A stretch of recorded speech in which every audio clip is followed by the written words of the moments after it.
Hi Andy, could you please introduce the math activity that you plan to do with your target students?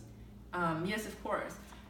So I'm planning to do a math activity with the topic of measurement to around 10 preschool students. So now I'm going to explain this activity to the classroom teacher because I will be teaching his class. So I will.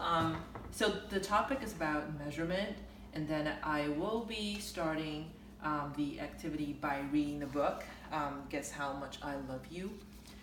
In this book, there are a lot of storylines that's around the topic of measurement. For example, so there is the lines of like how wide is the the arm stretch for this little rabbit, and then how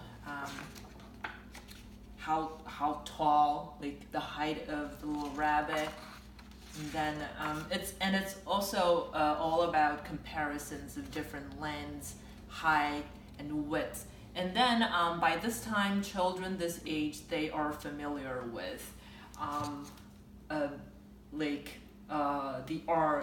of their parents' arms are longer than theirs, and then maybe the feet of their parents are bigger than theirs. So they do have a concept of what is longer, but they just might not know the meaning of the word length.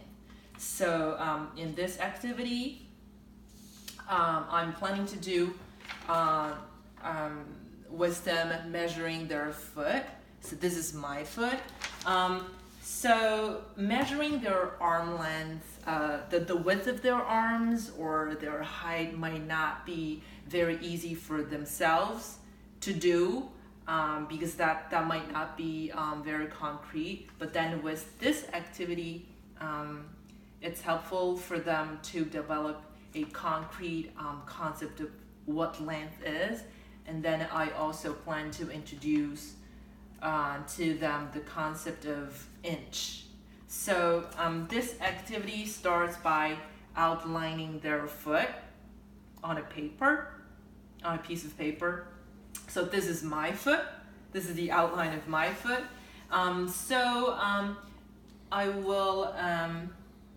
I will draw two dots on each side of this foot, and then I will draw a line between those two dots.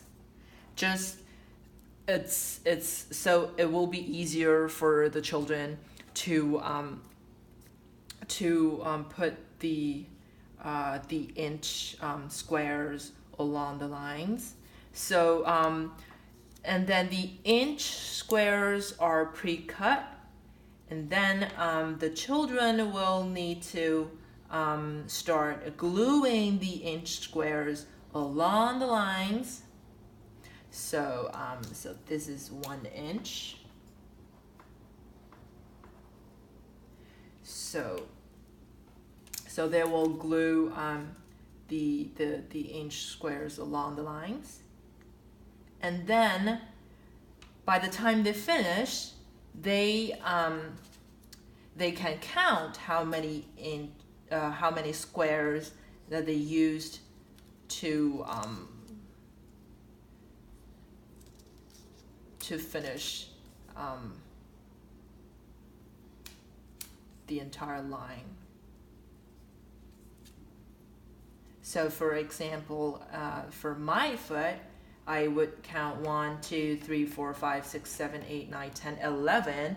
I used 11 little squares, and then for them they would say, oh, I used 6 squares or 7 squares, and then afterward I will be introducing the concept of inch. So I will tell them, instead of calling it a square, now it has a new name. You can call this little square inch, so that instead of saying that my foot is 6 squares long, and then now I can say my foot is 6 inches long. So that by this time, they will know that inch is just a name for measuring length, and that's all they need to know. They might not get a more concrete concept of the word inch, but then now it's enough for them to know that inch is something, it's a name that you can call when you measure things in length. So that will be the activity for measurement. Classroom teacher, do you have something to add or ask? Yes, I have a question that how would you introduce them that when all the children they will trace their footprint, right? Mm-hmm. After they trace their footprint, how are you going to introduce them? Why do they need to put squares on the lines? What's the purpose of that? How do you introduce to them? Maybe my idea is that maybe you can tell them that do you want to compare whose foot is the biggest? Maybe whose foot is medium size, whose foot is the smallest. Then maybe some of them may say we can use rulers. Mm-hmm. Then, but if we don't have rulers, what can we do? Mm-hmm. Maybe you can introduce to them that then we can use these squares of the same size to measure your foot. Then in the end, we're going to know whose foot is the longest, whose foot is the medium size, whose foot is smallest. Mm-hmm. So after reading the story, before I start the activity on paper, I will ask them, do you want to know how long your foot is? And then they might say the same thing that you just said. For example, oh, my foot is 10. Like that's what they knew about length. So they don't have the concept of unit.